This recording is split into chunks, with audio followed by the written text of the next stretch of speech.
आज 28 news channel की पहली सालगिरह पाकिस्तान भर में बड़ी धूमधाम से मनाई गई। पूरे मुल्क की तरह 28 न्यूज के हेड ऑफिस लाहौर में भी केक काटने की तकरीब मुनक्किद हुई।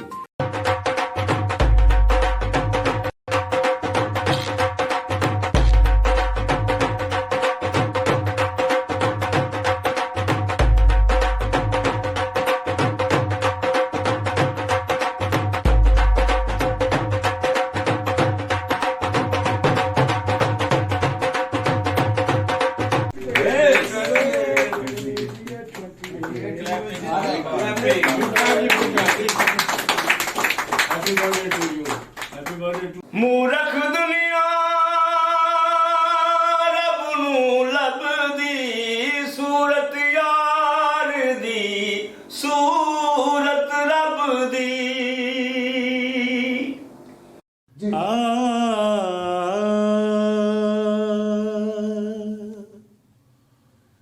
रब जाने माया इश्क विकी रब जाने माया इश्क विकी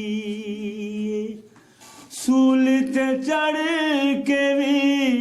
करदा ना सीए रब जाने माया इश्क विकी इश्क विकी सूल ते चढ़ के भी करदा ना सीए रब जाने माया इश्क विकी इश्क विकी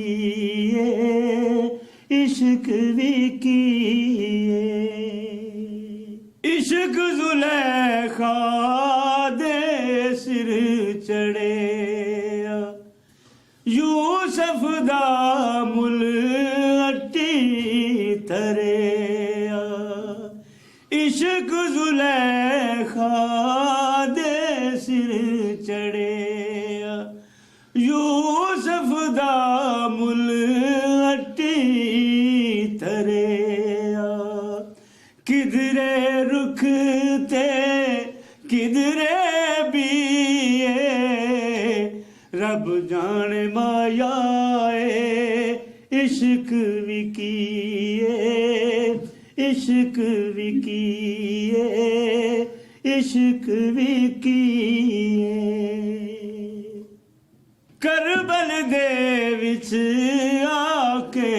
वसेया मीम मरोड़ी पाके हसेया आपे मुंह बोल के दसेया एते सजना जीनू जिए रब जाने माया इश्क विकी इश्क विकी इश्क विकी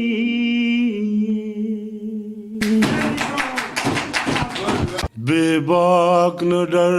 असूल परस्त 28 न्यूज़ चैनल